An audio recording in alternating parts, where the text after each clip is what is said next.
Constitutional mandate है election commission of India के ऊपर कि किसी भी फॉरेनर को वो एक्सक्लूड कर दे, अब 1 हो या 1000 हो। इलेक्शन कमीशन ऑफ इंडिया का मिसयूज करते हुए एक बैकडोर एनआरसी करवा रही है या नहीं। ये देखिए, election commission is barred from conducting inquiries in the cases of doubtful citizenship.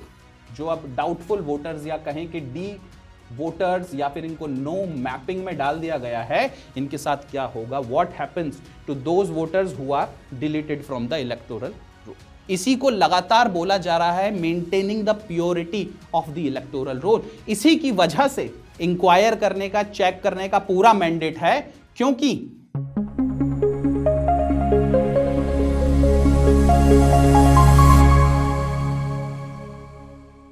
नमस्कार दोस्तों, पूरे देश में स्पेशल इंटेंसिव रिवीजन की एक्सरसाइज चल रही है नए इलेक्टोरल रोल बनाने के लिए। बट जो बर्निंग क्वेश्चन है वो यह है कि क्या इलेक्शन कमीशन ऑफ इंडिया के पास आपकी सिटीजनशिप को तय करने के पावर्स हैं या नहीं है। क्या स्पेशल इंटेंसिव रिवीजन की एक्सरसाइज एक बैकडोर एनआरसी, एक backdoor national register of citizen की एक्सरसाइज है। दोस्तों, ये कुछ सवाल हैं जो अपोजिशन द्वारा उठाए गए हैं और यह मुद्दा सुप्रीम कोर्ट तक पहुंच चुका है। इस वीडियो में हम इंक्वायर करेंगे कि किस तरह से एसआईआर और एनआरसी दोनों अलग अलग चीजें हैं, और देखने की भी कोशिश करेंगे कि क्या government election commission of India का मिसयूज करते हुए एक बैकडोर एनआरसी करवा रही है या नहीं। साथ ही साथ हम देखेंगे कि इलेक्शन कमीशन ऑफ इंडिया के क्या पावर्स होते हैं, और हम इस चीज के बारे में भी जानेंगे कि किस तरह से एसआईआर एक्सरसाइज अभी तक चल रही है, कितने वोटर्स डिलीट हो चुके हैं। दोस्तों, तो मेरे साथ बने रहिए। मेरा नाम है मयंक भारद्वाज और आप सबका स्वागत है श्रीराम्स आईएएस के यूट्यूब चैनल पर।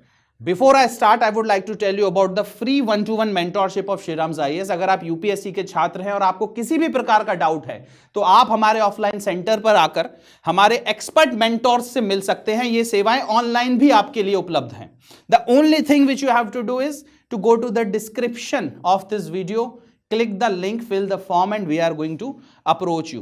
तो दोस्तों, सबसे पहले कुछ क्वेश्चंस मैंने आप लोगों के लिए लिखे हैं, कुछ मुद्दे आप लोगों के लिए लिखे हैं ताकि आप ठीक से समझ पाएं कि इस वीडियो का कंटेंट क्या होगा। सबसे पहले देखेंगे कि जो एसआईआर का जो प्रोसेस है, स्पेशल इंटेंसिव रिवीजन का प्रोसेस है, किस तरह से उसमें से 6.5 करोड़ वोटर्स को हटा दिया गया है, डिलीट कर दिया गया है, या कहें कि उनको नो मैपिंग में रखा गया है। नो मैपिंग क्या होती है, इसके बारे में भी समझेंगे।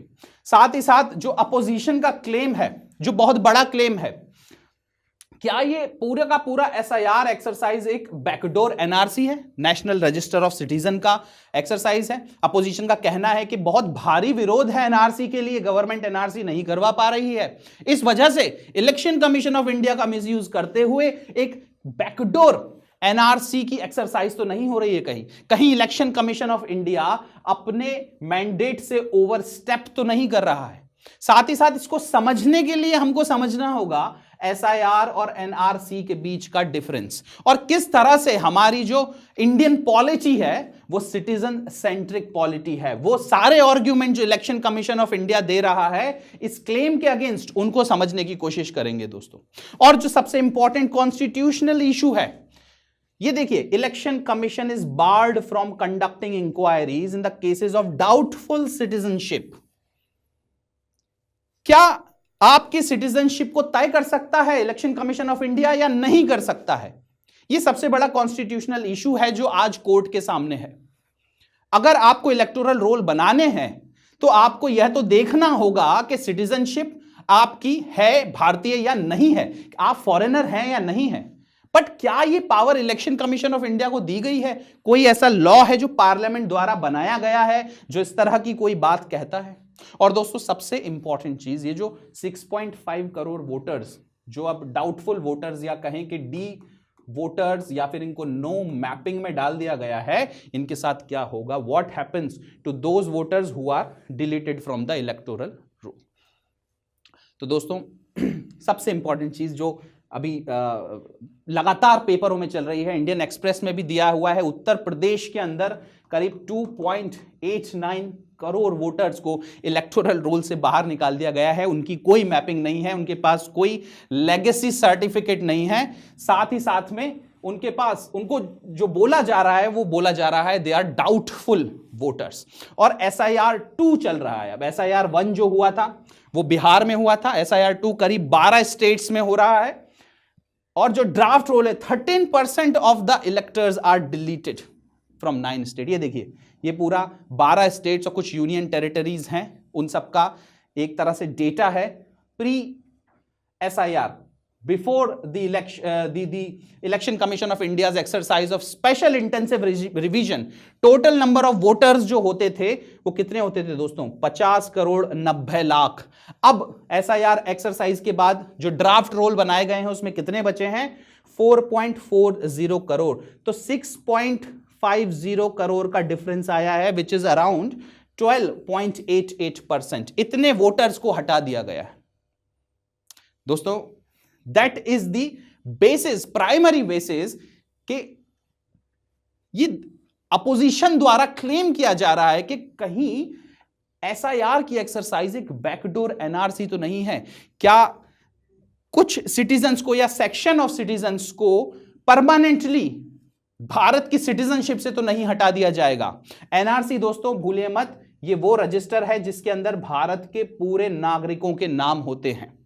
एक कभी भारत में अभी तक बना नहीं है। 2021 में गवर्नमेंट ने बोला था कि हम बनाएंगे, बट अभी तक लागू हो नहीं पाया है। सिर्फ असम एक ऐसा स्टेट है भारत के अंदर जिसके पास अपना एक NRC है, क्योंकि वहां पर इन्फ्लक्स बहुत ज्यादा है, एक बॉर्डर स्टेट है, बहुत बड़ी समस्या है वहां इन्फिल्ट्रेशन की। तो असम में तो ये काम हो गया है, बट पूरे भारत में अभी तक नहीं हुआ है। बहुत ही ज्वलंत मुद्दा है।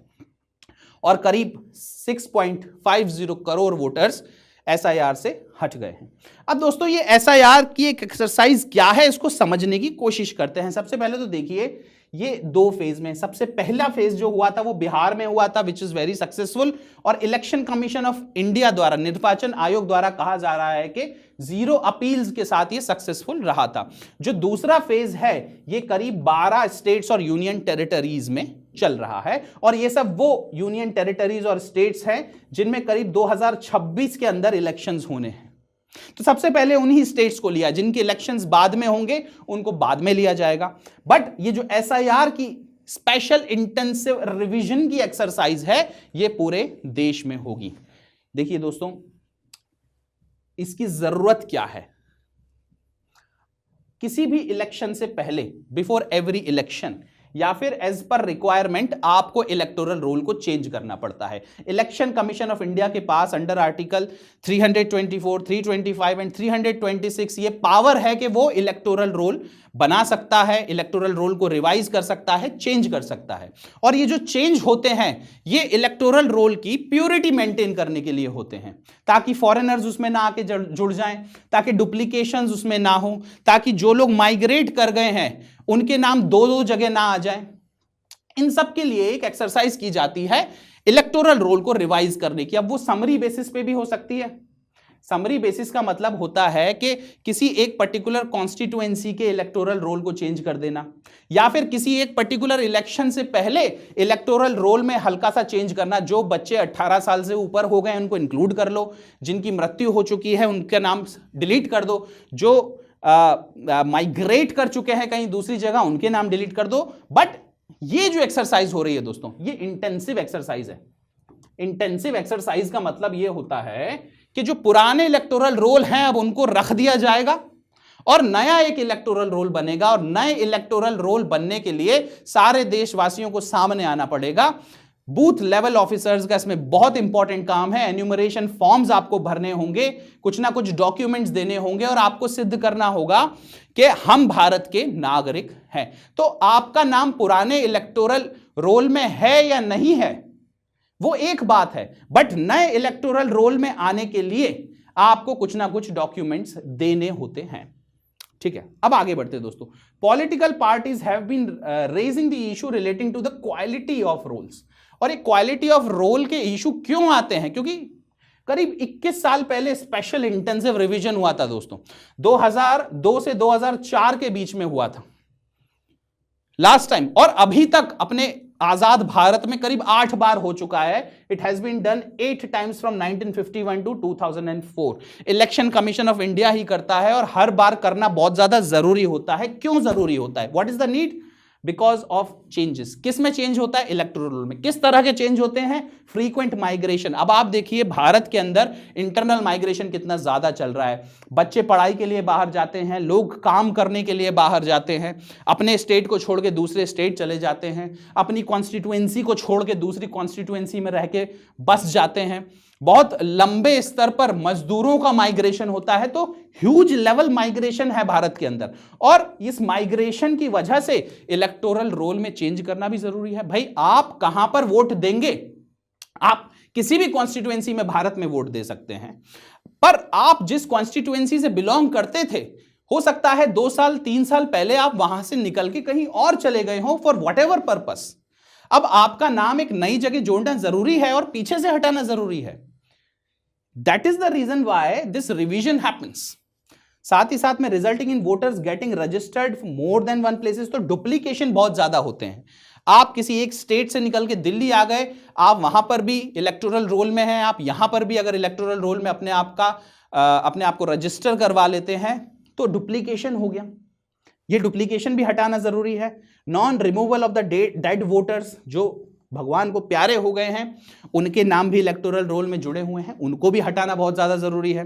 साथ ही साथ में wrongful inclusion of any foreigners, ये सबसे ज्वलंत मुद्दा है, सबसे ज्यादा सेंसिटिव मुद्दा है।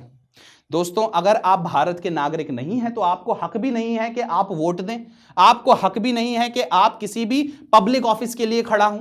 अगर आप किसी भी किस्म की एलिजिबिलिटी देखेंगे, आप प्रेसिडेंट से चालू हो जाइए, वाइस प्रेसिडेंट से लेकर मेंबर ऑफ पार्लियामेंट, या फिर आपको आईएएस आईपीएस बनना है, आपको कोई भी ग्रेड की एबीसीडी की नौकरी लेनी है, सबसे इंपॉर्टेंट रिक्वायरमेंट होती है you should be the citizen of India. और सिटीजन अगर आप नहीं हैं, अगर आप फॉरेनर हैं, तो आप वहां पर नहीं आ सकते हैं, आप चुनाव नहीं लड़ सकते हैं, आप वोट भी नहीं दे सकते हैं। तो देखिए ये एलिजिबिलिटी फॉर एन इलेक्टर सबसे इंपॉर्टेंट। देखिए इलेक्शन कमीशन के पर्सपेक्टिव से देखिए, इलेक्शन कमीशन इलेक्शन करवाता है, तो 2 चीजें हैं जो इंपॉर्टेंट है। सबसे पहले तो वो कैंडिडेट्स जिनको इलेक्शन लड़ना है, अब आपको इलेक्शन लड़ना है तो आप भारत के नागरिक होना चाहिए। दूसरी इंपॉर्टेंट चीज, वो सारे लोग जो उन्हें वोट देने जाएंगे वो सारे भारत के नागरिक होना चाहिए। तो सिटीजन सेंट्रिक पॉलिटी जो भारत में है, उसमें इस चीज की इंक्वायरी करना बहुत ज्यादा जरूरी है कि आप भारत के नागरिक हैं या नहीं है।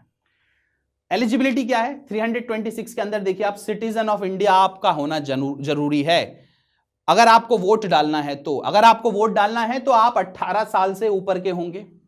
अगर आपको वोट डालना है तो ordinary resident of your constituency, जहां पर आप कॉन्स्टिट्यूएंसी में रजिस्टर्ड हैं वहां के आप ऑर्डिनरी सिटीजन होना चाहिए। और साथ ही साथ में you should not B disqualified under any law. अगर आप कन्विक्ट हो गए हैं, आपको प्रिजन हो गई है, या कोई दूसरे लॉ के तहत आप इंसॉल्वेंट हो गए हैं, किसी भी तरह के लॉ के तहत अगर आप डिस्क्वालीफाई हो गए हैं तो आप भी उस इलेक्टोरल रोल में नहीं रहते हैं। तो ये सब करना बहुत जरूरी होता है। इसी को लगातार बोला जा रहा है maintaining the purity of the electoral roll. इसी की वजह से सारी की सारी एसआईआर की एक्सरसाइज हो रही है, ताकि इलेक्टोरल रोल में सिर्फ वही लोग रहें जो वोट दे रहे हो, कोई डुप्लीकेशन ना हो, कोई फॉरेनर ना हो, और जो डेड हैं उनके नाम वहां से हट जाएं। That is the reason why this intensive exercise is taking place in India, और 21 साल के बाद हो रही है दोस्तों। बट रिमूवल बहुत ज्यादा हो गए हैं, रिमूवल बहुत ज्यादा हो गए हैं। अभी ड्राफ्ट रोल बना हुआ है, और जितने लोग रिमूव हुए हैं उनको बोला जा रहा है आप नो मैपिंग पे हैं।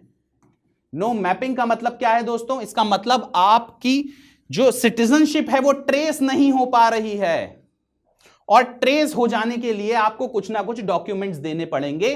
क्या डॉक्यूमेंट आप देंगे? अगर आपको अपने आप को मैप करवाना है तो there are around 13 type of documents, और ये कोई एग्जॉस्टिव लिस्ट नहीं है, कुछ दूसरे प्रकार के डॉक्यूमेंट्स भी यूज हो सकते हैं।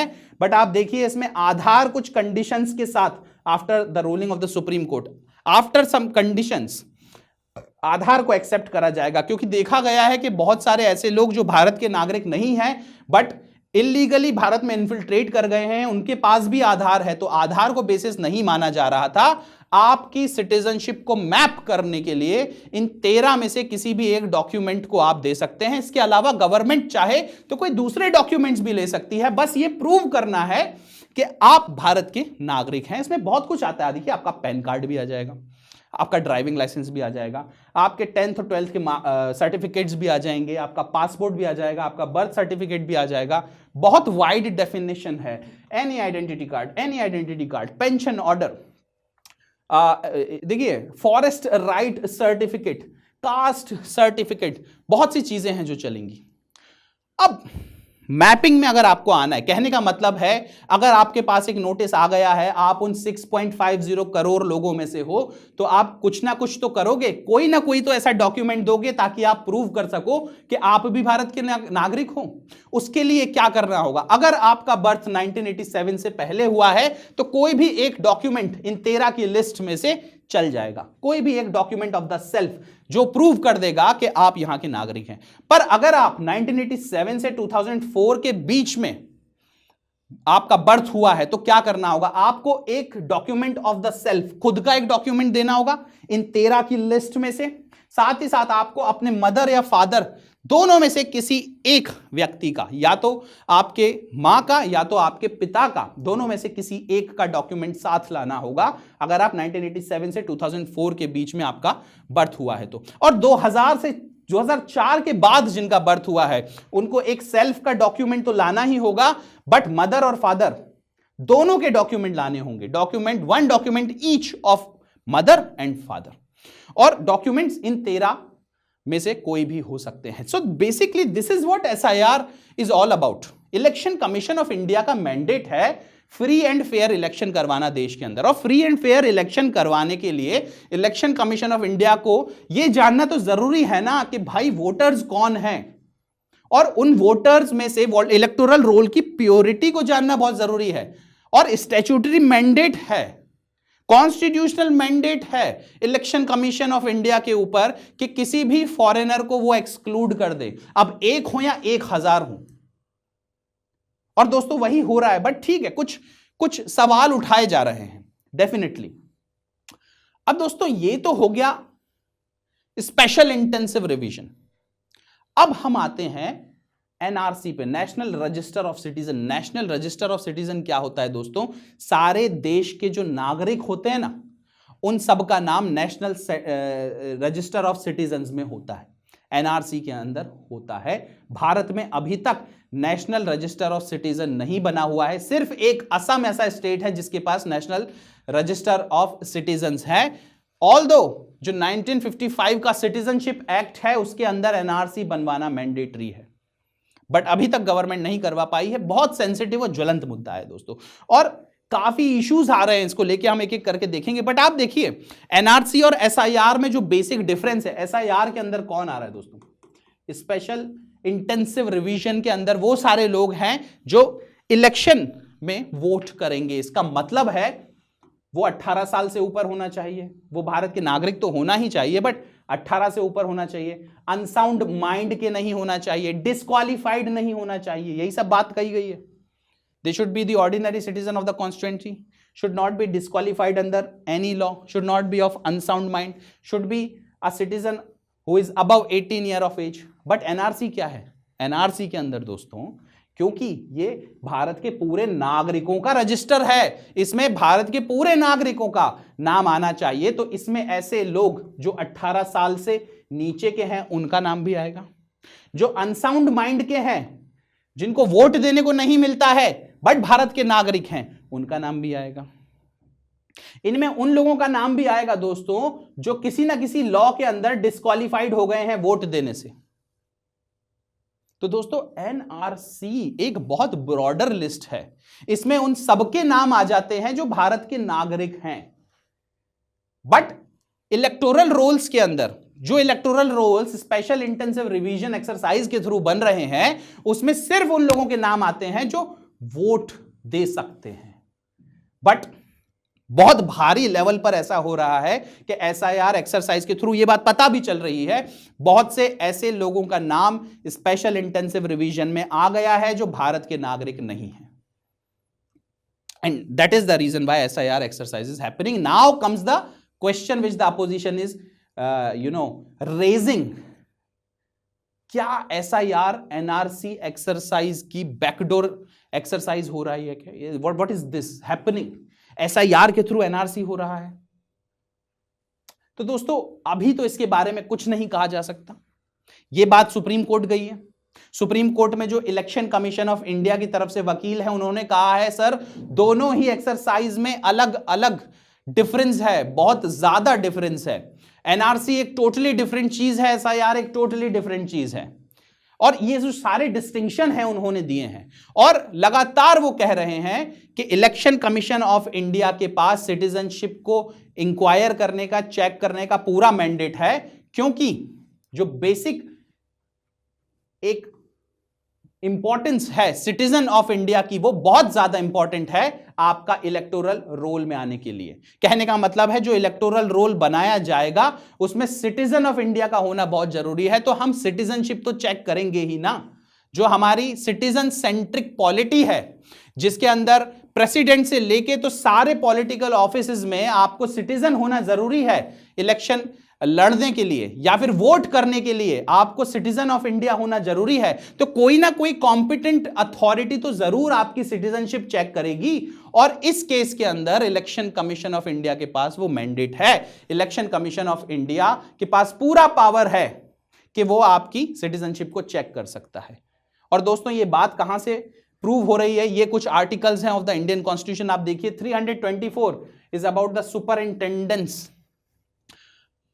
Direction and control of election to be vested in the Election commission of India. एक इंडिपेंडेंट कॉन्स्टिट्यूशनल बॉडी कॉन्स्टिट्यूट करता है आर्टिकल 324। साथ ही साथ में आर्टिकल 325 बोलता है इलेक्टोरल रोल बनेगा और वो सबके लिए सेम होगा। कहने का मतलब है अगर आपको इलेक्टोरल रोल में किसी को इंक्लूड करना है तो religion, race, caste, sex should not be the basis. सिर्फ आप भारत के नागरिक होना चाहिए, सिटीजन ऑफ इंडिया होना चाहिए, और आप 18 साल से ऊपर होना चाहिए और आपका नाम आ जाएगा।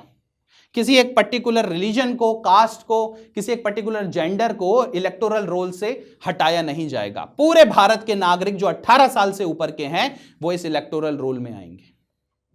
साथ ही साथ दोस्तों 326 क्या बोलता है कि अगर हाउस ऑफ द पीपल मतलब लोकसभा और लेजिस्लेटिव असेंबली मतलब जो स्टेट्स की स्टेट असेंबलीज हैं उनमें जो कुछ भी इलेक्शंस होते हैं should be on the basis of adult suffrage, universal adult suffrage. कहने का मतलब है सबको मौका दिया गया है वोट करने का, किसी एक पर्टिकुलर रिलीजन या पर्टिकुलर कास्ट या पर्टिकुलर सेक्स को नहीं, सबको यूनिवर्सल है। और एडल्ट सफरेज है, कहने का मतलब है सारे के सारे 18 से ऊपर हैं। तो ये सब आर्टिकल ये बात प्रूव कर रहे हैं कि कहीं ना कहीं इलेक्शन कमीशन ऑफ इंडिया को ये पावर है, एक अनरिटन पावर है जो आपकी सिटीजनशिप को इंक्वायर कर सकती है, जो ये बात देख सकती है कि आपकी भारतीय नागरिकता है या नहीं है।